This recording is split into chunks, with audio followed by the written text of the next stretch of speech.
Terra Air is a Nepalese airline based out of the capital city of Nepal, Kathmandu. Terra Air is a subsidiary of the largest domestic airline in the country, Yeti Airlines, and Terra operates a small fleet of short takeoff and landing planes that fly routes to several of the many small, remote, and rural airstrips that are scattered throughout the Nepalese Himalayas. The creation of Terra Air in the year 2009 was a direct result of the horrific crash of Yeti Airlines Flight 103 at the Lukla Airport in 2008, a topic which I made a video about, one of the first few videos on my channel actually, and following the crash, Yeti's reputation had taken a significant hit, particularly with one of the most consistent demographics seeking out these types of flights: international tourists and mountaineers. And so, Yeti rebranded its short takeoff and landing planes and routes to Terra Air in order to disassociate the fleet from the Yeti Airlines Flight 103 disaster.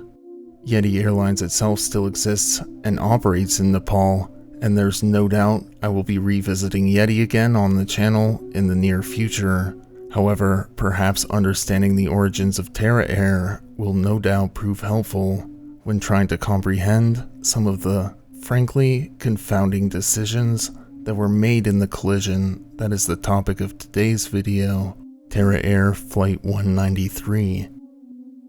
On the overcast morning of February 24th, 2016, in the Nepalese city of Pokhara, a freshly fueled DHC-6400 Twin Otter, registered 9N-AHH, owned by Terra Air, loaded aboard its passengers and crew, in total numbering 23 people, for a brief, approximately 20-minute flight to the Jomsom Airport, located in the rural mountain village of Jomsom to the north, for Terra Air Flight 193. The captain of this flight was a 53-year-old man named Prabhakar Gamayar, who was a highly experienced pilot who had been flying DHC-6 Twin Otter planes since 1989, spending the first 10 years of his career with Royal Nepal Airlines before joining Yeti Airlines in 1999, where he would continue to fly DHC-6s for Yeti. After the fateful crash of Yeti Airlines Flight 103, he would then be transferred to Terra Air upon its inception, where he would go on to become an instructor pilot for the DHC-6-300s in the fleet. When Terra Air acquired a newer DHC-6-400 for the fleet, Captain Gamayar was given thorough training on the differences between the models, and was a pilot for the ferry flight of the aircraft to Nepal from the manufacturer of the aircraft, Viking, which is located in Canada. Over his career, Captain Gamayar had logged a total of 20,108 flight hours, including 18,500 flight hours in the DHC-6-300 and 217 flight hours in the DHC-6-400. The first officer for the flight was a 29-year-old man named Utsav Pokharel, who, in contrast to the captain, was a relatively inexperienced pilot, with just 716 total flight hours logged, with only 14 of those hours spent flying the DHC-6, and the first officer had just received his DHC-6-400 license a few weeks earlier, on January 14, 2016. The first officer joined up with Terra Air in 2014. However, before joining Terra Air, he notably had a 5-year gap of employment in the aviation industry after he had completed flight school. The final member of the crew aboard the aircraft was the cabin attendant, a woman named Kismi Thapa. The passengers aboard the flight that morning included 18 people from Nepal, 2 of which were infants, 1 passenger from Kuwait, and 1 passenger from Hong Kong, for a total of 20 passengers aboard. At 7:40 a.m. local time, the first officer contacted the Pokhara Tower to request weather conditions, and upon receiving them a few minutes later, the cockpit crew briefly deliberated before they decided to go ahead with the flight as planned, despite the fact that both of the alternative airports for the route had been closed due to poor weather. Upon requesting clearance for takeoff, Flight 193 was directed to use an alternative runway from the runway that was originally listed in the flight plan, as the tower relayed to the crew that visibility would be better from the alternate runway, which the captain begrudgingly accepted, and Flight 193 took off from the airport at 7:49 a.m. The flight was operating under VFR conditions, which stands for Visual Flight Rules. Under VFR, pilots must ensure that they are able to see outside the aircraft at all times to avoid collisions with terrain and other aircraft and obstacles. At 7:53 a.m., the captain contacted the tower to report a distance of 5 miles and an altitude of 6,200 feet.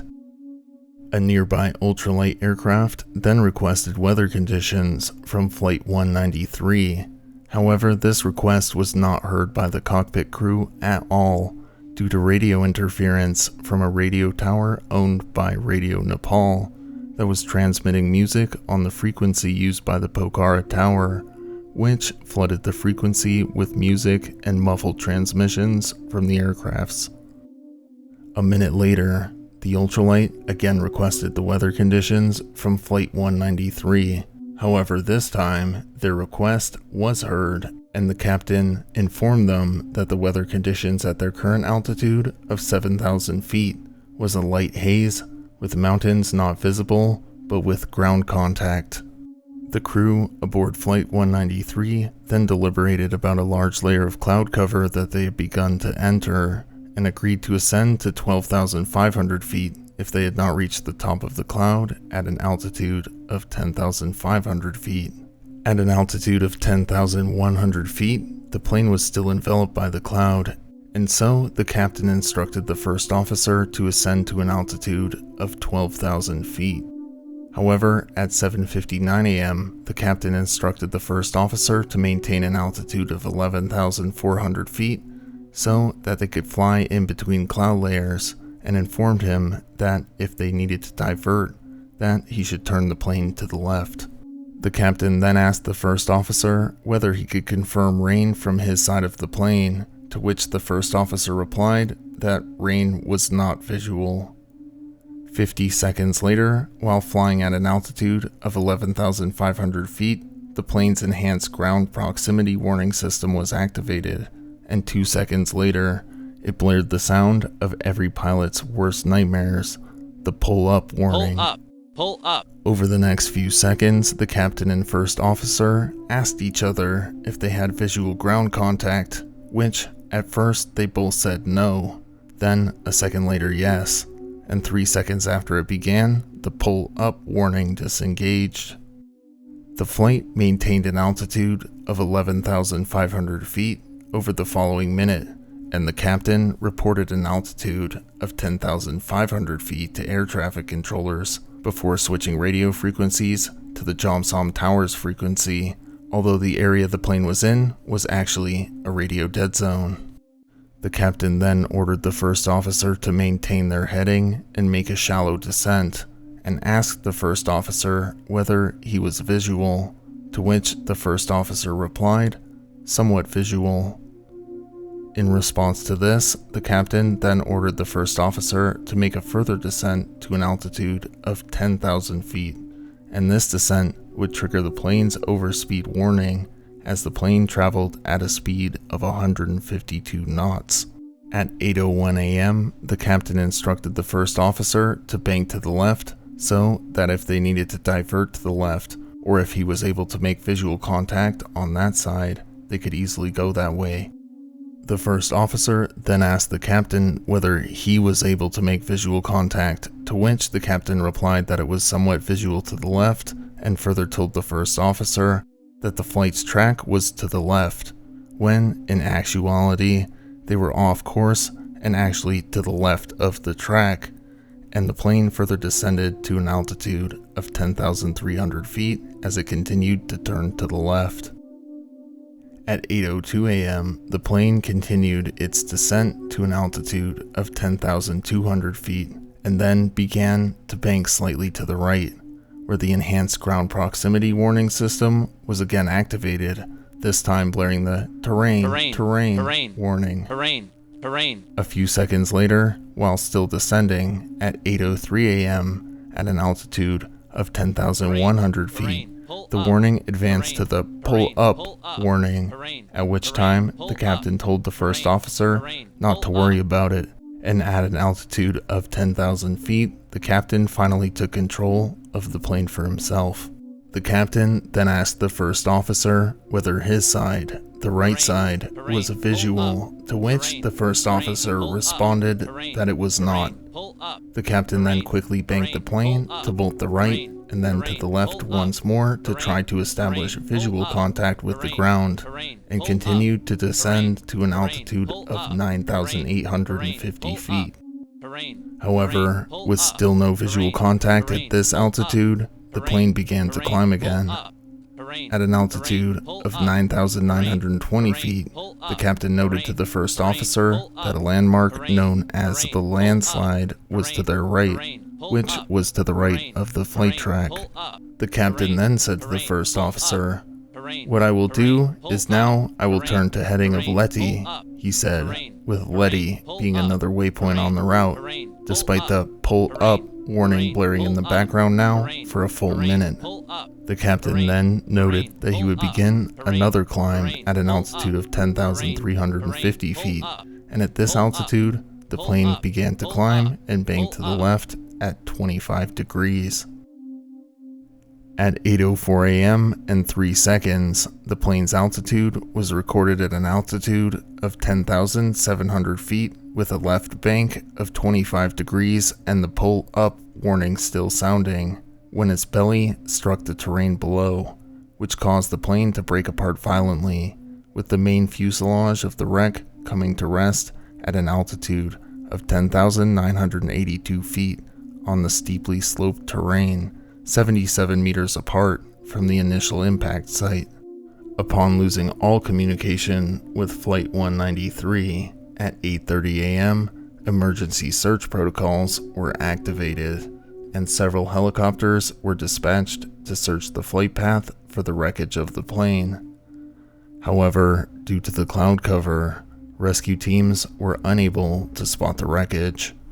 Later, at 1:35 p.m. that afternoon, the burning wreckage was spotted by local villagers who reported their findings to authorities.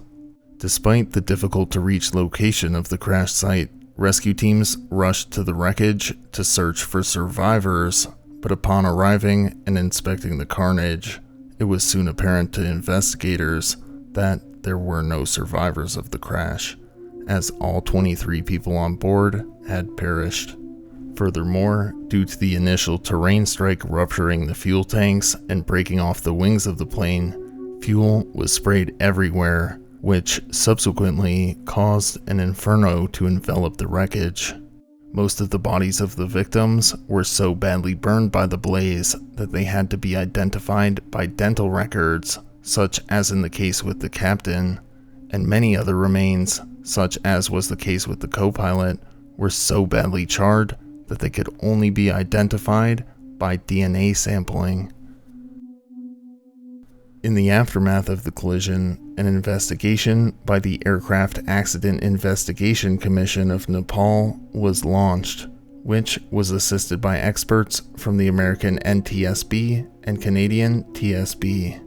The investigation team first scoured the wreckage site to determine whether the crash had been caused by a mechanical error, and searched for the plane's cockpit voice recorder unit, known as the black box, which had tumbled down the slopes of the wreckage site, coming to rest nearly 1,000 meters below the original point of impact. Upon studying the wreckage further, the investigators found no evidence of mechanical failure, and upon inspecting the plane's maintenance record, they found no evidence of mechanical service lapses either.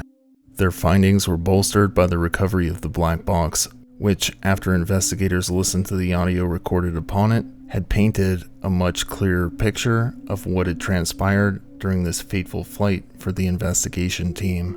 The inquest found that the crew aboard had made several blatant and severe errors during critical portions of the flight and had deliberately chosen to ignore the potential hazards presented by the weather conditions. The investigation further noted that the crew's overall obliviousness about these weather conditions was baffling, as both of the alternative airports for the route were closed at the time of the flight due to the weather.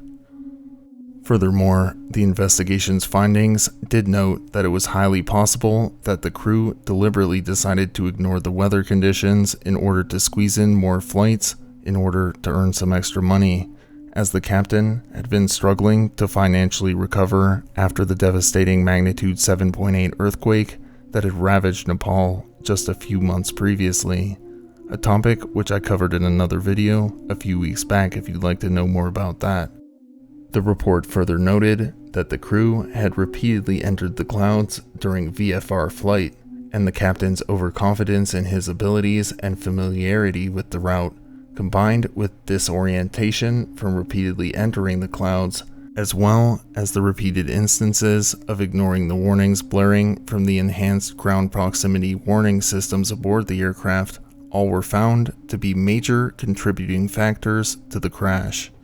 However, it was also noted in the accident report that due to the nature of how the warning system on the plane actually compiled terrain data and the extremely isolated nature of the route, could have led to the captain's desensitization to the alerts, as it was likely that he had been alerted by it frequently along this route previously, without being in any actual danger. Following their findings, the Commission recommended numerous safety regulation and procedure changes for both Terra Air and Nepal's aviation industry as a whole, and further recommended the creation of an Aircraft Accident Investigation Commission separate from the Civil Aviation Authority of Nepal, which had actually been enacted before this investigation began, which makes this incident the first official accident investigated by this commission. Thank you all for watching.